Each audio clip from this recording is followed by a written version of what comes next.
Dan sekarang Toni. Dan Anda lihat pemirsa Caviato.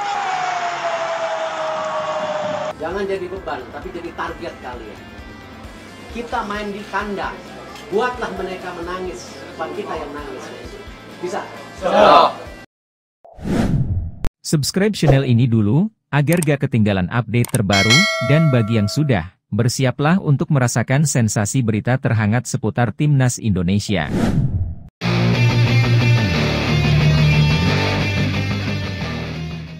Hasil akhir Timnas Indonesia U20 di laga uji coba internasional dan keputusan di luar dugaan mengejutkan Erick Thohir.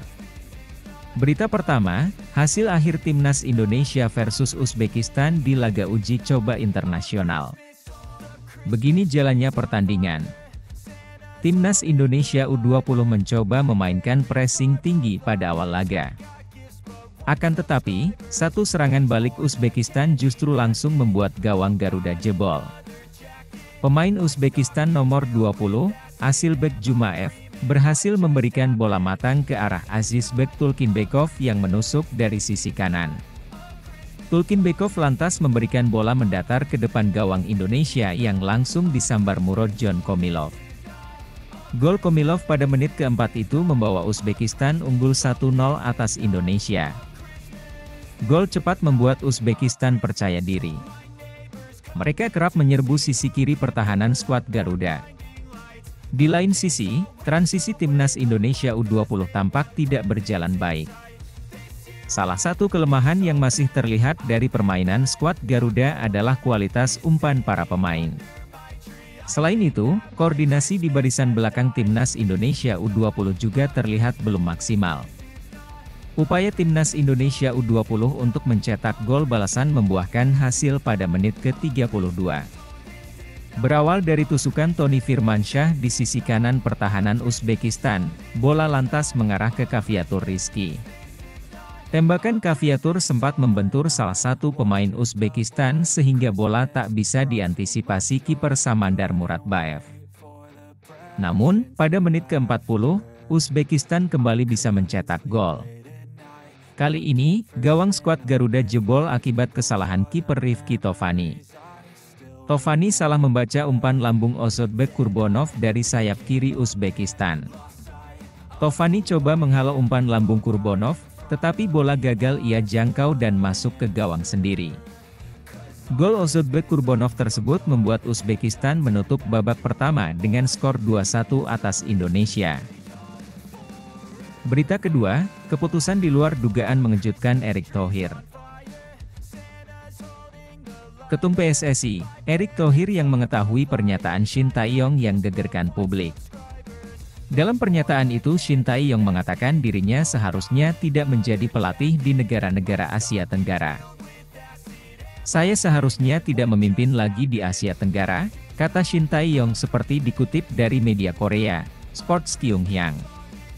Erick yang mengetahui pernyataan tersebut memberikan respons dengan mempersilakan saja Shin Tae-yong untuk hengkang.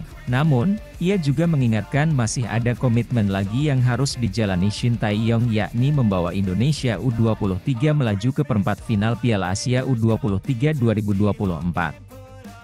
Saya kan orang profesional, jadi saya pegang prinsip itu. Jika Coach Shin mau mundur, saya tidak bisa nolak. Tapi kesepakatan saya dan STY yang kontraknya habis hingga Juni, ada dua parameter, yakni Timnas Senior lolos 16 besar Piala Asia yang kemarin dan 8 besar Piala Asia U23 bagi Timnas muda kita. Kita punya komitmen itu, baru kemudian bicara perpanjangan untuk 2027, ujar Erick, Selasa, 30 Januari 2024. Erick mengakui sejauh ini puas atas kinerja ST, namun pihaknya harus memasang target prestasi di level Asia terhadap pelatih yang sudah menangani Timnas Indonesia sejak 2019 itu. Oleh karenanya di Piala Asia U23 April besok, Indonesia harus bisa berbicara banyak.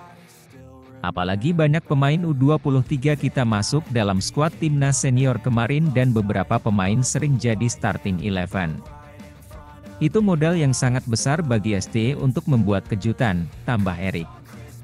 Di Piala Asia U23 nanti, Indonesia bergabung di grup A yang terdiri dari tuan rumah, Qatar, Jordania, dan Australia. Persaingan di Piala Asia U23 lebih berat. Turnamen yang diikuti 16 negara yang dibagi dalam 4 grup itu hanya akan meloloskan peringkat pertama dan kedua setiap grup untuk langsung bertanding di babak 8 besar. Pernyataan konyol pelatih Uzbekistan soal laga melawan timnas Indonesia. Pelatih Uzbekistan, Nishonov Farhod memuji penampilan timnas Indonesia di Piala Asia 2023. Farhod mengaku menonton pertandingan timnas Indonesia di Piala Asia. Menurutnya kekuatan Indonesia dalam turnamen ini mengejutkan, meski kalah 0-4 dari Australia. Tentu saja kami menonton semua pertandingan sepak bola Indonesia. Kami melihat juga pertandingan mereka di Piala Asia, itu hasil yang bagus, kata Farhod. Farhod Nishonov juga memantau permainan timnas Indonesia U20 saat menghadapi Thailand U20 di laga uji coba pertama. Menurutnya, skuad Garuda memiliki performa yang tak kalah apik. Dan kami juga melihat U20. Itu juga tim kuat dan pertandingan kemarin mereka melawan Thailand. Kami juga menonton pertandingan itu dan saya rasa tim Indonesia berkembang sangat baik, kata Farhod kepada awak media. Bagi Farhod kepercayaan diri pemain juga perlu ditingkatkan agar berlatih lebih keras lagi. Untuk setiap pertandingan, kami ingin menang. Dan pasti sama juga untuk Indonesia mereka juga pasti ingin menang, ucap pelatih 32 tahun tersebut menjelaskan. Namun, meski sebagian besar pemain Uzbekistan U20 jebolan Piala Dunia U17 2023 yang pernah tampil di Indonesia pada akhir tahun lalu, Farhod mengakui pemain Uzbekistan kesulitan beradaptasi dengan cuaca di Jakarta. Adaptasi sedikit sulit karena situasi di Uzbekistan sekarang sedang dingin. Dan di pertandingan pertama, kami melihat pemain kami mengalami kesulitan bermain di cuaca panas, ujar Farhod. Itulah pernyataan konyol pelatih Uzbekistan menurut admin, sebab sebagian besar pemainnya pernah tampil di Indonesia yakni Uzbekistan U17 tapi malah mengaku sulit beradaptasi. Ini menunjukkan bahwa persiapan mental dan fisik pemain belum siap menghadapi tantangan di berbagai cuaca ekstrim.